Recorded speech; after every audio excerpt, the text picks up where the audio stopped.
Bienvenue dans cette vidéo dans laquelle on va parler du coup de la crise économique qui succède, qui est en train de se mettre en place à la suite de la crise sanitaire dans laquelle on est actuellement. On va regarder par rapport à certains, on va aller voir euh, certains organismes qui nous gèrent au final au niveau national, au niveau international pour savoir exactement là où on va et avoir des macro-mesures, on va dire macro-estimations de ce que peut être l'impact de cette crise économique.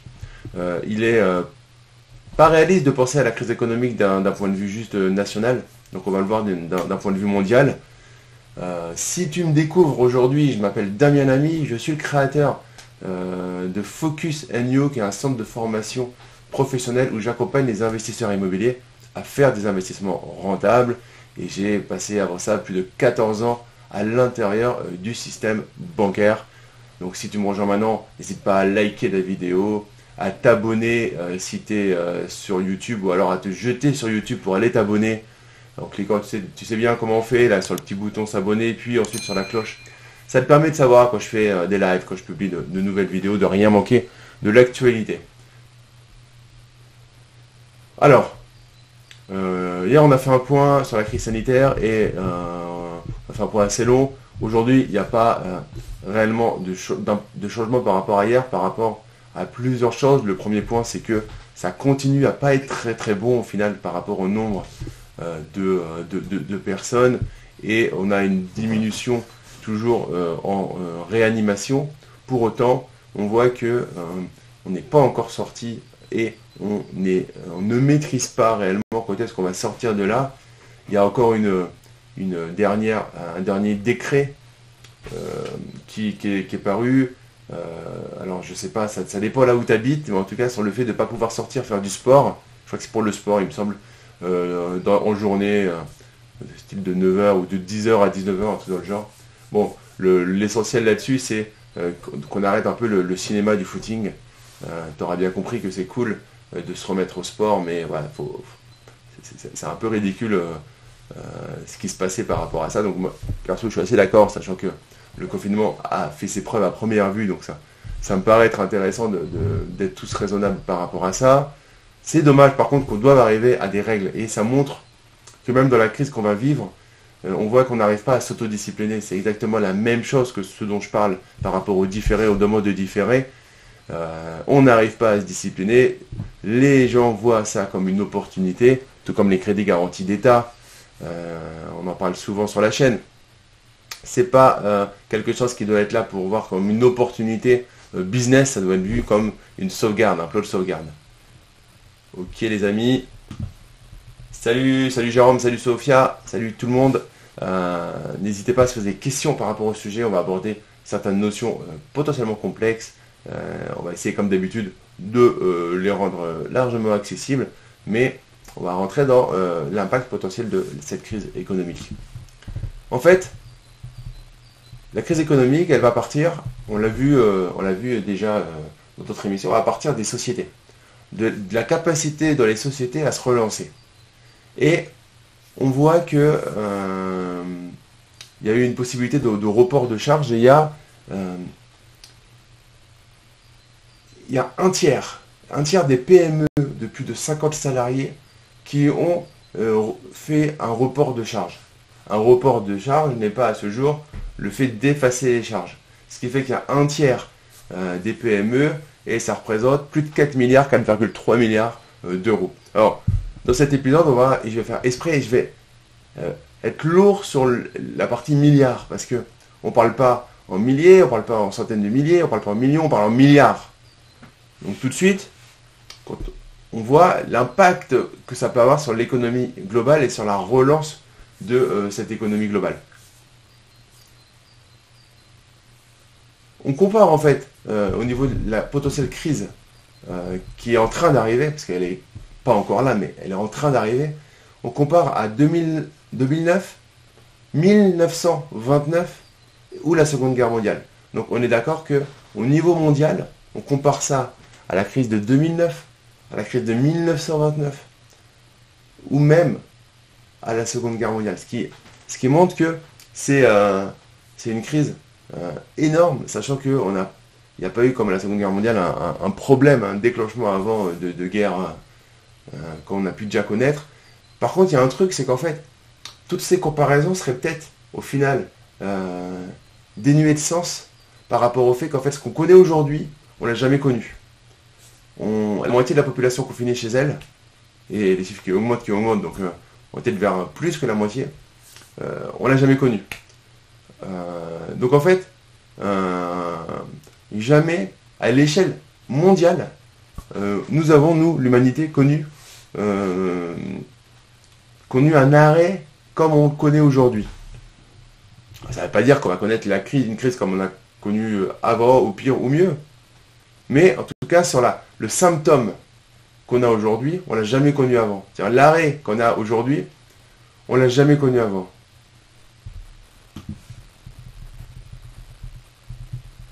Là, dans les projections, on aurait plus de 15% de faillite en France. Soit 58 000 entreprises feraient faillite en France, dans les projections.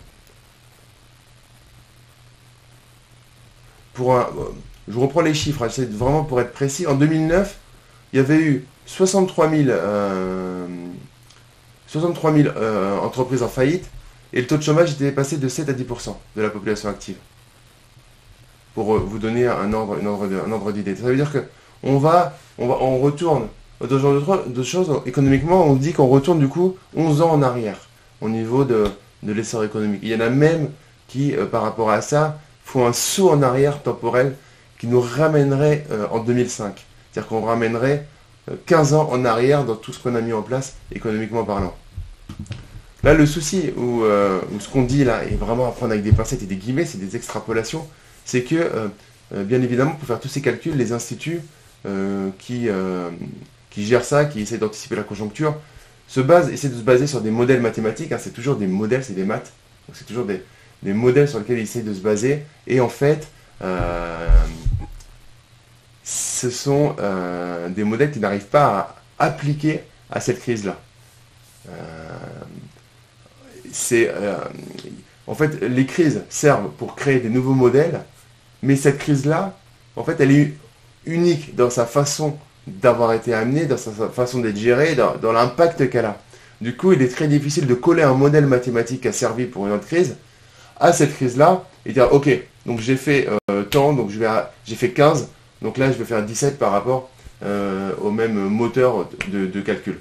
C'est là, en fait, c'est là la grande difficulté. Et ce que je te dis là, regarde la tête de n'importe quelle personne, du gouvernement, du porte-parole du gouvernement, du président, ou quelqu'un du secteur médical qui te parle. Ils ne savent pas. On est quand même confinés depuis plus de 3 semaines, ils ne savent pas. Donc là-dessus, il n'y a pas de... bien évidemment, c'est pas une critique, parce que ça doit être tellement complexe que les pauvres, quoi. Mais c'est vrai que la crise, on ne peut pas savoir exactement, mais on peut potentiellement prendre un virage, voir où ça peut nous amener. En fait, le souci là-dessus, c'est que il va y avoir quoi? Qu'est-ce que ça va entraîner, ces faillites? Ces faillites, ça va entraîner qu'on a un État qui est déjà surendetté, mais on n'est pas le seul, hein. D'une manière générale, les États sont assez souvent endettés, et l'hémorragie sociale qui va être entraînée par cette crise peut plonger dans un endettement encore plus gros les États, un surendettement. Il va falloir aussi potentiellement, et je t'en parle depuis un moment au niveau des banques, mais pas que, sortir la planche à billets. C'est-à-dire qu'il va falloir à un moment soit recapitaliser ou nationaliser des entreprises. On ne va pas pouvoir laisser Air France en faillite. C'est pas possible. Ça paraît difficilement entendable. Je sais pas, dis-moi en commentaire ce que tu en penses, qu'on laisse Air France faire faillite. Pourtant, une compagnie aérienne qui s'arrête pendant plusieurs semaines, sachant que ne serait-ce qu'une journée dans laquelle c'est une course contre la montre pour que l'avion reste le moins longtemps au sol, et à chaque fois qu'il reste plus longtemps que le temps prévu, c'est des milliers d'euros, voire plus, voire des dizaines de milliers d'euros de perdus à chaque moment qui est au sol, c'est juste énorme. Par contre, on ne pourra pas forcément les laisser tomber, donc l'État va devoir nationaliser, recapitaliser, rentrer dans le capital. Voilà. Il va y avoir des corrections à faire par rapport à l'État qui est déjà surendetté.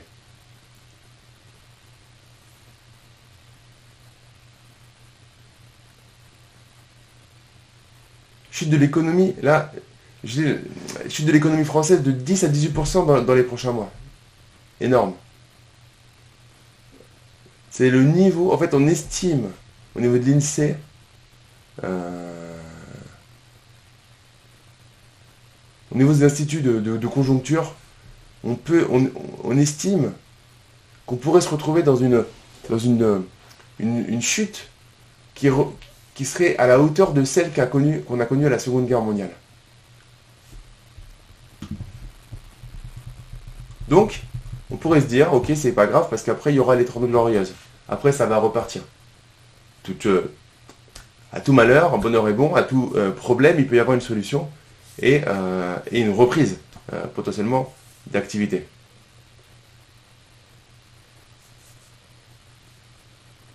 Le souci, c'est que c'est pas le coronavirus qui a entraîné réellement cette crise. Cette crise, à la base, elle était en train d'arriver, elle était latente. Crise sur les crises financières, etc. Peut-être moins sur les sociétés, mais malgré tout, par effet de bord, elle serait arrivée sur les sociétés par une instabilité des États et des banques, du système bancaire et de la finance. Donc, c'est pas que le coronavirus, c'est ça, il faut prendre beaucoup de recul là-dessus. La crise qu'on connaît aujourd'hui, elle serait peut-être arrivée de manière moins grosse, plus linéaire, et peut-être avec un peu moins grosse quand même. Par contre, elle serait arrivée. Parce que c'est pas le coronavirus qui entraîne cette crise, c'est-à-dire que les marchés, que l'évolution est cyclique, et du coup on allait se prendre attaquer. Par contre, là, on a un tsunami là où on devait avoir une tempête. Donc, en fait, on a notre bateau de base qu'on croyait être un beau bateau de croisière sur 25 étages, piscine et tout. On se retrouve être en fait une petite barque de pêcheurs et en face de nous,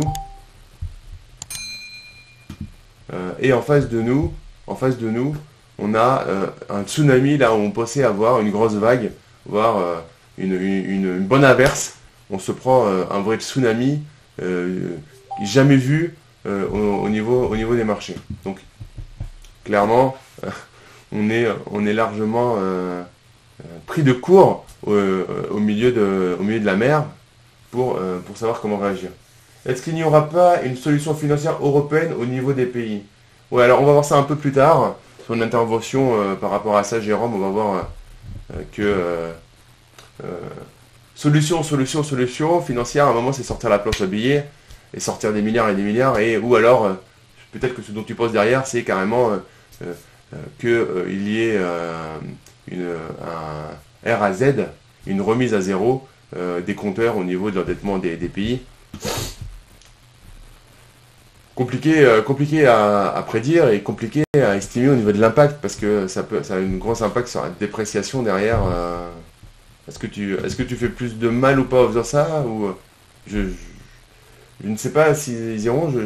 J'ai une petite intervention ensuite sur cette partie-là, Jérôme, on va aborder ça tranquillement.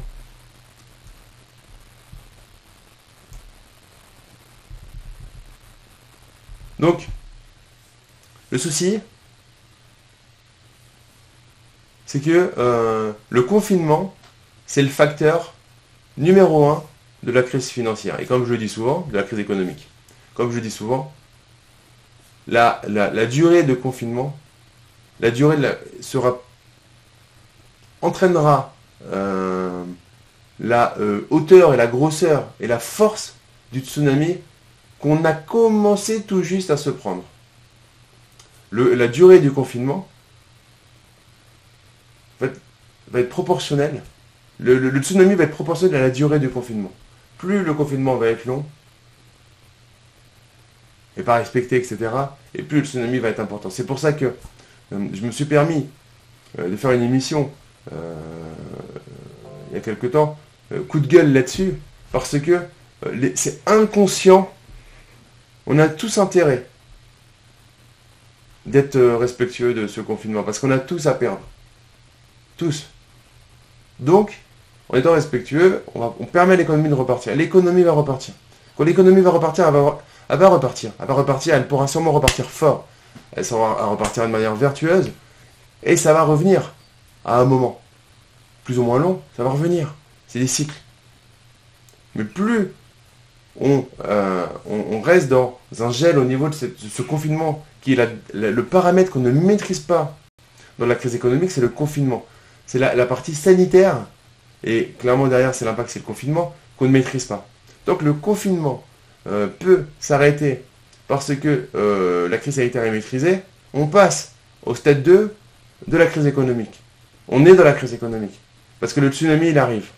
Tant qu'on n'a pas fini le confinement, le tsunami, il augmente d'intensité. Et du coup, il va être très impactant. C'est pour ça que j'appelle régulièrement un geste citoyen et de pas, en fait, demander des différés bêtement ou des crédits, parce que tu peux avoir des crédits par rapport à tes chiffres d'affaires des années précédentes, garantie d'État, parce qu'en fait, la personne qui te garantit n'a pas les moyens de te garantir. Je crois que c'est clair. Pour pas comprendre ça quand même, à un moment, il faut, je pense, c'est compliqué à ne pas comprendre quand même.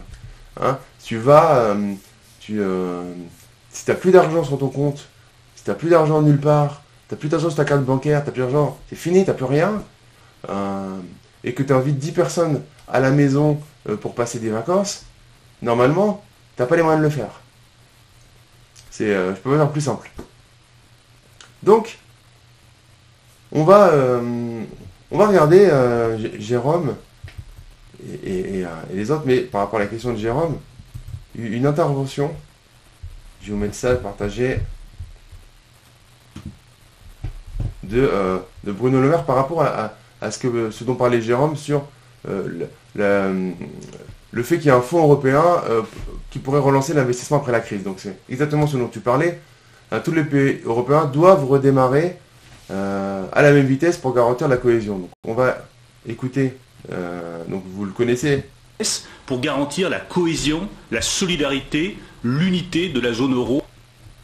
Et puis il y a un dernier instrument qui nous paraît absolument essentiel à nous, le gouvernement français, le président de la République, c'est d'être capable de mettre plusieurs centaines de milliards d'euros sur la relance de l'investissement après la crise. Cette crise va faire des dégâts considérables. Donc il faut que nous puissions tous redémarrer au même rythme. Rien ne serait pire pour l'Europe que certains États, parce qu'ils sont plus riches, puissent redémarrer rapidement, et puis d'autres, parce qu'ils n'ont pas les moyens, redémarrent lentement. Il faut que nous redémarrions tous à la même vitesse pour garantir la cohésion, la solidarité, l'unité de la zone euro et de notre monnaie commune. Et là, quand il dit ça, c'est bien beau. C'est cool, hein, sur le principe, on va dire, il a raison. Hein. Maintenant, est-ce que c'est aux autres États, par exemple de l'Union européenne, de payer le fait que la France soutienne à ce point-là ces entreprises, le chômage partiel, etc. Parce que si on fait ça, moi si je suis responsable d'un gouvernement d'un autre pays européen qui va connaître une crise moins grosse qu'en France, par exemple, parce que les gens en France ne respectent pas, etc., je vais te mettre dans la tête que je ne veux pas payer et financer ton chômage partiel. Ils ont qu'à se débrouiller. Tes différés de paiement, les banques qui vont à la fin potentiellement faire faillite parce que tout ça peut faire un effet boule de neige derrière. Toutes les décisions en fait qui sont prises au niveau national ne peuvent pas être derrière sauvées au niveau de l'Union européenne. Moi, j'y crois moyen. Alors, l'Union européenne dispose d'un mécanisme européen de stabilité. Il y a un qui a été créé donc, en 2012 lors de la crise des dettes souveraines et doté de 410 milliards d'euros. Donc effectivement, il y aurait de quoi prendre là-dessus, prendre une partie pour aider. Mais en fait, Est-ce qu'on peut aider réellement les plus touchés, sachant que on ne sait pas qui va être touché après? Hein, si on voit les États-Unis, ils sont rentrés un tout petit peu après, mais là ils se prennent cher. On voit que même, et alors je connais bien ce pays, parce que j'y suis allé plusieurs fois pour le boulot, même Singapour, qui est un pays à la discipline irréprochable, ils avaient fait les Warriors, et là ils sont tombés, ça y est, confinement. Donc, aucun pays de l'Union Européenne ne va dégainer, ne sachant pas l'impact. Hein, on voit les Pays-Bas qui ont fait les malins, qui potentiellement vont prendre cher. Aucun pays de l'Union Européenne ne va dégainer là-dessus. C'est pas, pour moi, c'est pas possible. Et d'ailleurs, voilà, les Allemands et les Néerlandais sont pas forcément ok là-dessus sur la mutualisation de la dette des différents États. C'est pas quelque chose qu'ils mettraient en avant. Et je peux comprendre, eux, ils ont serré chez eux, ils vont pas satisfaire de ça. Chacun va voir son nombril. Ouais, mais déjà, en France, c'est ce qui se passe, c'est que chacun voit son nombril. Quand tu vois le nombre de personnes qui préconisent d'arrêter et de faire des différés, enfin, j'en parle souvent, mais voilà, chacun voit le petit avantage qu'il peut y trouver. Moi, là-dessus, sur le côté économique, on est tous là pour faire de l'argent, mais à un moment, en fait, ce qu'on voit pas, c'est il faut avoir une intelligence financière, une intelligence économique. Réellement, à un moment, il faut avoir l'éducation, les amis, pour savoir qu'en fait, ce que tu gagnes aujourd'hui, tu vas en perdre fois 100 si tu fais le malin. Alors toi, tu auras gagné, mais tout le monde va perdre. Mais tu vas perdre aussi. Parce que si une banque fait faillite, il y a une émission que j'ai fait il y a quelques jours, allez sur YouTube, là, elle est sortie tout à l'heure sur YouTube pour la revoir tranquillement, sur l'impact d'une faillite d'une banque. Allez voir ça, les amis. Allez voir ça. Donc, quand ça va arriver, si ça doit arriver, ça peut vraiment, vraiment faire mal. Le troisième pilier, je me remets dessus, le troisième pilier que je voulais voir avec vous. Alors, on a vu la France, on a vu l'Union Européenne, et si on remonte encore un niveau, les amis, on a ce qu'on appelle le FMI, donc c'est le Fonds monétaire international, qui prédit une récession mondiale qui pourrait être pire que pendant la crise financière. Donc, en gros, la directrice de la FMI, voilà, on prédit une récession. Une récession sans précédent. Pour autant, elle affirme, et c'est une lueur d'espoir qui est très importante à voir, que on pourrait avoir, après le coronavirus, une reprise de l'économie rapide et forte. Donc, elle se mouille pas trop, parce que je vais la citer quand même, c'est plus le coronavirus sera arrêté rapidement, plus la reprise de l'économie sera rapide et forte. Donc elle se mouille pas trop, puisque comme on ne sait pas qu'est-ce que ça veut dire rapidement, sachant que ça fait déjà un moment qu'on y est, donc elle se mouille pas trop. Mais la récession, elle pourrait être pire que la crise financière de 2008. Ça, on en parle déjà, ça pourrait être pire. Donc tout ce que je dis là, les amis, ça ne veut pas dire que ça va nous concerner. Hein. C'est à l'échelle mondiale, à l'échelle de l'Union Européenne, à l'échelle de la France. Ensuite, nous, on fait partie d'une faible population de personnes qui nous cultivons au niveau de nos investissements de l'éducation financière. Par rapport à ça, je vous rappelle que demain, le live, je reçois un trader professionnel certifié à l'AMF, l'autorité des marchés financiers. On va parler, je vais lui donner la parole pour qu'on parle des marchés financiers. Donc demain midi, soyez là les amis, ça va envoyer encore du lourd. Et on se cultive, on s'informe par rapport à ça, on sera dans les personnes qui vont le mieux s'en sortir de cette crise. C'est inévitable, c'est comme ça. Il y aura des morts, il y aura des personnes qui vont s'en sortir. Donc, perspective de croissance mondiale négative pour 2020. Et donc, elle a déjà shooté, donc la secrétaire, la directrice générale du FMI, Georgieva, Kristalina, à tous les ministres des Finances et tous les patrons de banques centrales sur les perspectives de croissance négative. Donc autant dire que perspectives de croissance négative, on n'est pas bon. Je cite, en 2009, le PIB mondial avait baissé de 0,6% selon les données du FMI pour les seules économies avancées, il avait chuté de 3,16% et de 4,08% pour la zone euro. Donc 4% pour la zone euro. En 2009, on prédit une récession supérieure à 2009. Par contre, et c'est là où peut-être qu'on peut être meilleur qu'en 2009, c'est notre sortie de crise. La capacité collective à avoir un rebond en sortie de crise. Et on en a parlé hier sur la baisse sur la crise immobilière. En fait, c'est peut-être une opportunité pour l'immobilier parce que les banques ne vont pas avoir d'autre choix que de rouvrir un peu les vannes pour ouvrir l'économie. Les banques ne vont pas avoir d'autre choix que de rouvrir les vannes pour ouvrir l'économie. Parce que dans tous les domaines, si tu as moins de votes, tu as moins d'activité chez le notaire, tu as moins d'activité chez les agents immobiliers, etc., les diagnostiqueurs, enfin, tu as tout. Les pros de l'immobilier, les promoteurs. Donc, tu as un ensemble économique, une chaîne économique, j'ai envie de dire, qui fait que ils vont sûrement ouvrir un petit peu les vannes. Ça ne veut pas dire qu'ils ne vont pas les refermer après, mais du coup, ce sera peut-être un moment pour s'infiltrer là-dedans. Donc, on le redit, hein, c'est redit, c'est marrant, ça ressemble. Je vais vous citer parce que ça ressemble exactement à ce que je vous annonce régulièrement. Mais nous attendons une reprise en 2021, donc reprise de l'activité, a-t-elle ajouté de manière plus optimiste pour autant. Pour y arriver, il est primordial de donner la priorité au confinement et de renforcer les systèmes de santé, partout dans le monde. L'impact économique est et sera grave, mais plus le virus est arrêté rapidement, plus la reprise sera rapide et forte. Donc, c'est ce que je vous disais un peu plus haut, et c'est derrière arrêter rapidement, on voit que le confinement marche. Donc plus le confinement va être respecté et impactera du coup la crise positivement, et plus on pourra repartir. Donc le rester chez vous, qui est, bon, souvent je trouve que c'est du bullshit, tous ces trucs-là, là il est tellement important. Parce que là, en fait, avec tout, c'est ce que...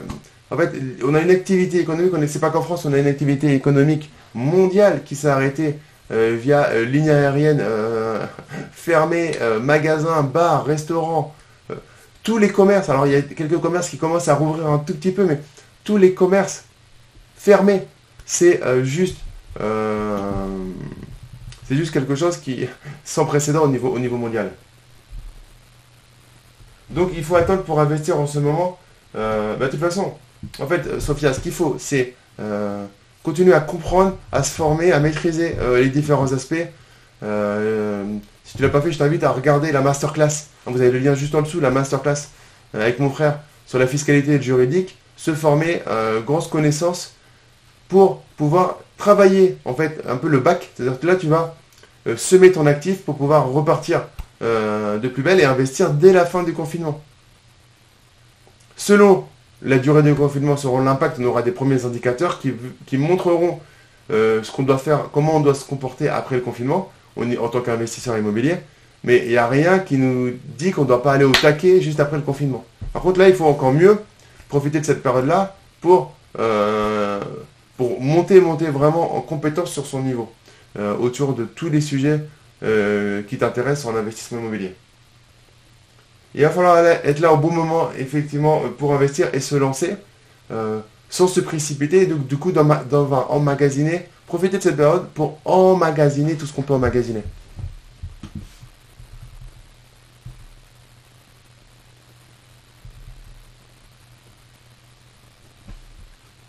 Donc, le FMI, alors là, ça peut avoir un impact monétaire derrière au niveau de renfort économique, parce que le FMI soutient fermement les mesures budgétaires extraordinaires que de nombreux pays ont déjà pris pour renforcer les systèmes de santé et protéger les travailleurs et les entreprises concernées. Donc, nous, comme pour le coup, on donne beaucoup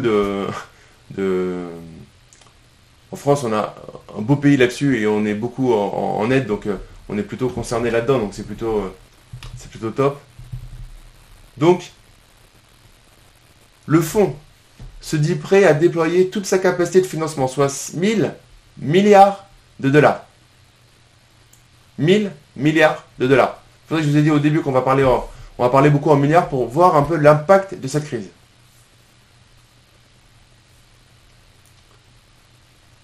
Dixit, nous sommes particulièrement préoccupés par les pays à faible revenu en situation de surendettement. Donc, question sur laquelle il travaille avec la Banque mondiale. Donc, le FMI, les banques mondiales, les gouvernements, Union européenne, États-Unis, Chine, les pays d'Afrique qu'il faudra aider à un moment, parce que ça peut être très compliqué chez eux et il faudra forcément au niveau mondial les aider, il ne faut pas oublier ça, et ça aura un impact financier. L'équation, elle est où de tout ça? Elle est dans le confinement. Et on a vu ça pendant toute cette émission. Le confinement. C'est pas économique. C'est pas de l'anticipation. C'est pas de la fiscalité.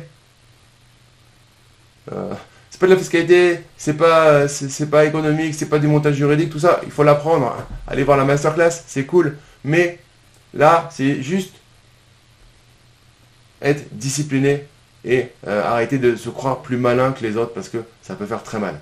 Donc voilà, on a vu la crise économique, elle a des paramètres importants avec une non-maîtrise aujourd'hui, clairement. On sait vers où on va, mais on n'a pas encore la taille du tsunami qui sera proportionnelle à la durée de confinement et à la fin de la sortie de la crise sanitaire.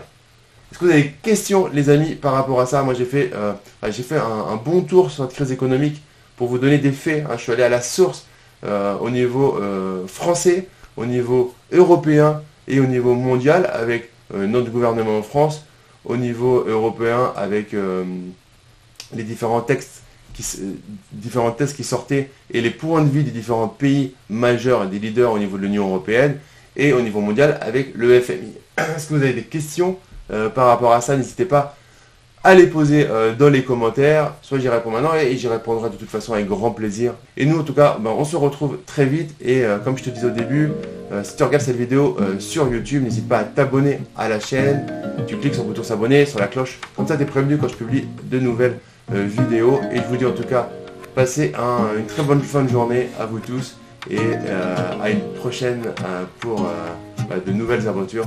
Ciao, ciao.